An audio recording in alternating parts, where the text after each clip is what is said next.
எல்லாம் எப்படி இருக்கீங்க? நல்லா இல்லையா? எந்த ஆட்சியில நம்ம விவசாயிகள் நல்லா இருந்திருக்காங்க சொல்லுங்க பாப்போம். சரி, வாக்குறுதிகள் என்பது வெறும் தேர்தலுக்காக கொடுக்கக்கூடியது கிடையாது. ஒவ்வொரு மக்களுக்கும் கொடுக்கக்கூடிய உறுதிமொழியாகத்தான் நாங்கள் பார்க்கிறோம். உண்மையா இல்லையா ஐயா? உண்மை. தேர்தல் வாக்குறுதி அவர் என்ன சொல்லியிருந்தாரு? அவர் என்ன சொல்லியிருந்தாரு? பயிர் கடனை முழுவதுமாக தள்ளுபடி செய்து ஒவ்வொரு விவசாயிகளையும் சந்தோஷப்படுத்திய நம்மளுடைய முதல்வர் அண்ணன் ஜோசப் விஜய் அவர்களே சொல்லிட்டு சொல்லணும்னு எங்களுக்கு வந்து ஆசை. ஆனா அவர் அதை செஞ்சிருந்தாருன்னு சொல்ல முடியும். கொடுத்த தேர்தல் வாக்குறுதிய நானும் நிறைய லென்ஸ் வச்சுதான் தேடி பார்த்தேங்க. ஏன்னா அப்படி எல்லாம் சொல்லியிருக்காருன்னு சொல்லிட்டு ஆனா ஓரமா சிறு குறு பெருன்னு எல்லாம் இருக்கான்னு சொல்லிட்டு லென்ஸ் வச்சுதான் தேடி பார்த்தேன். ஆனா எதுவுமே அப்படி கிடைக்கல. ஏன்னா அவரு எதுவுமே அப்படி சொல்லல. தமிழகத்தை மாற்ற வந்த சிங்கம், தமிழகத்தை மாற்ற வந்த சிங்கம் தமிழகத்தினுடைய முதல்வர் அண்ணன் ஜோசப் விஜய் அவர்களுடைய வாயிலிருந்து வந்தது என்ன? நான் ஆட்சி அமைச்சருமே பயிர் கடனை முழுமையாக தள்ளுபடி செய்து தரேன் அவர் வாயிலிருந்து வந்தது. வந்ததா இல்லையா? ஆனா இப்ப என்ன பண்றாரு? நம்மள ஏமாத்துறாரு. தமிழக மக்களே ஒண்ணு நல்லா தெரிஞ்சுக்கோங்க.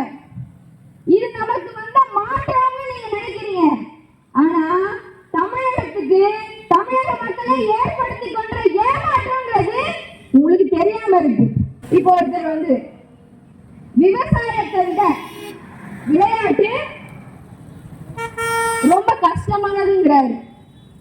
விளையாட்டுத்துறை கஷ்டமானதுதான், நாங்க ஒத்துக்கிறோம். ஆனா விவசாயத்தை விட விளையாட்டுத்துறை எப்படி கடினமானதா இருக்க முடியும்? நீங்க வந்து பாத்தீங்களா?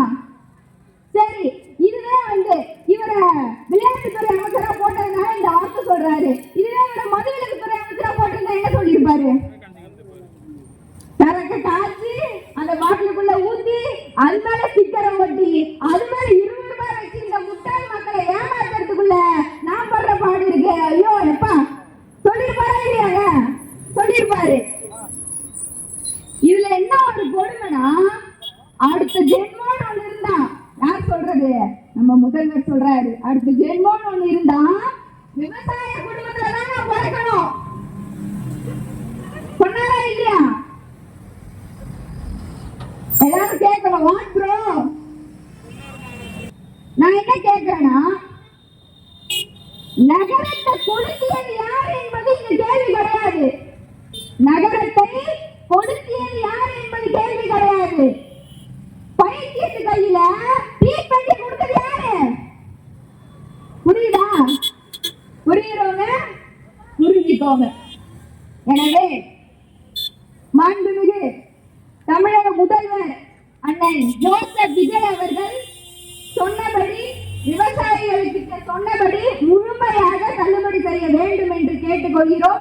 கோஷங்களை எழுப்பி நம்மளுடைய கண்டனத்தை தெரியப்படுத்துவோமா? சத்தம் பத்த மாட்டேங்குது. இந்த போடுற சத்தம் கோட்டைக்கு கேட்கணும். தயாரா? ஆர்ப்பாட்டம் இது ஆர்ப்பாட்டம், விவசாயிகளின் ஆர்ப்பாட்டம். தமிழக அரசு, தமிழக அரசு, தமிழக அரசு, தமிழக அரசு. என்ன ஆட்சி, என்ன ஆட்சி? கொடுத்த தேர்தல் வாக்குறுதி என்ன ஆட்சி? அடிக்காதே, அடிக்காதே, விவசாயிகளின் மடியில் அடிக்காதே.